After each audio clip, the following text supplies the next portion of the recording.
Կիվեստում քննարկվում էր հենց Արցախը Հայաստանին միացնելու տարբերակը, դա էր սեղանի վրա եւ շատ մոտ էինք այդ տարբերակին։ Բայց մենք միակողմանի չէինք հռչակում, որովհետեւ այդ հռչակելը կնշանակեր մեկ բան. բանակցային գործընթացի ձախողում եւ պատերազմ հրահրելու առիթ։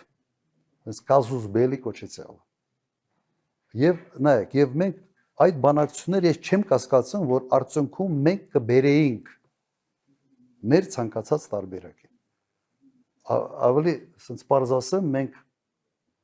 կոնցեպտը հետեւյալն էր. անվտանգային համակարգերը ունենալ միասնական, ասենց երկու պետություն,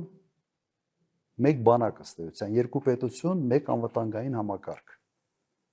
Եվ բանակցել եւ արդեն ժամանակի մեջ այդ խնդրի լուծումը տալ եւ նման օրինակներ կար, եթե դուք նայեք օրինակ Արևելյան Տիմորի պատմությունը, նայեք Էրիտրեայի պատմությունը, մի բան է պետք. հետևողական աշխատանք եւ ճիշտ քայլեր։ Հիմա ինչ է արել Նիկոլ Փաշինյանը 18 թվականին։ Խաթարել է բանակցային գործընթացը, միակողմանի հայտարարել է Արցախ Հայաստանը եւ վերջ, եւ ըստ էության ստեղծել է մի վիճակ, որ լեգիտիմության ինչ որ բան էինք հաղորդել Ադրբեջանի ագրեսիայի համար։ Մենք հենց ինչ որ դուք ասում եք, չենք արել հենց դրա պատճառով, որ նման խնդիրներ չունենանք 94 թվին, 7 թվին, 2000, 2008, հենց դա է։ Սա անպատասխանատվության ծայրահեղ, ավելի շատ, ասենց ասեմ, տգիտության, հիմարության բաներ, կիրառումներ ուղղակի։ Մեր բանակցային գործընթացի երաշխավորները եղել են Միացյալ Նահանգներ, Ռուսաստան եւ Ֆրանսիա։ Ֆրանսիայի դեմս Ֆրանսիա Եվրոմիություն։ Եվ խնդիրները Հայաստանը ունեցավ այն ժամանակ, երբ այս երեակին մերժեց։ Փաստորեն Նիկոլ Փաշինյանը ասեց ինձանից ինչ եք ուզում, գնացեք Ղարաբաղի հետ քննարկեք։ Սենց էր ասում, չէ՞։ Գնացեք Ղարաբաղի հետ քննարկեք։ Ինչա մեր խելքը չէր կտրում էր։ Բայց դու չպետք է հատկապես երբ արդեն ռազմական բալանսը ինչ որտեղ խախտվել էր, դու չպետք է այդպիսի քայլ անես։ Դա պրովոկացիա էր, որը բերեց չափազանց ծանր հետևանքների։ Հենց որ մենք հայտարարեինք Ղարաբաղը որպես Հայաստանի կազմ, մենք կշեղվեինք, մենք այս խնդրի լուծումը կբերեինք երկրների տարածքային ամբողջականության սկզբունքի դաշտ։ Բայց մենք ամբողջ բանակցային գործընթացը տանում էինք ժողովուրդների ինքնորոշման սկզբունքի վրա հենվելով։ Եվ սա մեր ուժն էր։ Դրա համար հնարավորություն եղավ երկար տարիներ ունենալ փաստացի անկախ Ղարաբաղ, որը ենթադրվում է, որ դեռ չի ճանաչվել միջազգային հանրության կողմից,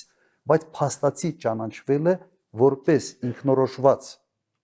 ժողովուրդ, ինքնորոշված պետություն, որը ճանաչման փուլում է գտնվում։ Եվ մադրիդյան սկզբունքները դրա մասին է։ Միջազգային հանրությունը ասում է, ուղղակի այդ սկզբունքներով ասում է հետևյալը. դուք ինքնորոշվել եք, դուք process-ի մեջ եք, մենք հետևում ենք, մենք մասնակցում ենք այդ process-ին եւ որոշակի խնդիրների լուծելու պարագայում հանրաքվեով դուք կվերահաստատեք ձեր ընտրությունը։ Չէ, սա է մադրիդյան սկզբունքները, որ կարդում ես, հենց սրա մասին է։ Ինչ հարցեր կային, խնդիրային,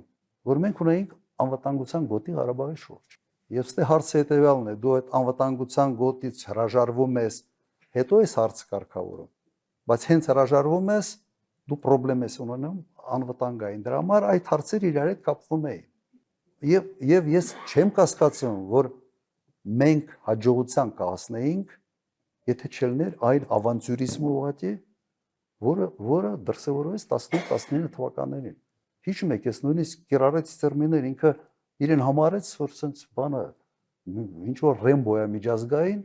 վերջը գլխին տվին գիքոր դառավ։ Չէ, սա է։ Բայց գլխին տվին, իրեն գլխին տվին, ինքը գիքոր դառավ, բայց ժողովուրդն էլ կաղնեց ծանրագույն վիճակում։ Եվ իր ավանտյուրիզմի պատճառով 5000 զոհ, 11000-ից ավել վիրավոր։ Հիմա ասում են 5000 չէ, քիչ է։ Հրապարակեք։ հրապարակեք թվերը, որ մենք ճշգրիտ այն թիվը օգտագործենք, որը կլինի այդ հրապարակման մեջ, անուն, ազգանուն, ով է զոհվածը, որ գյուղից է, որ քաղաքից է,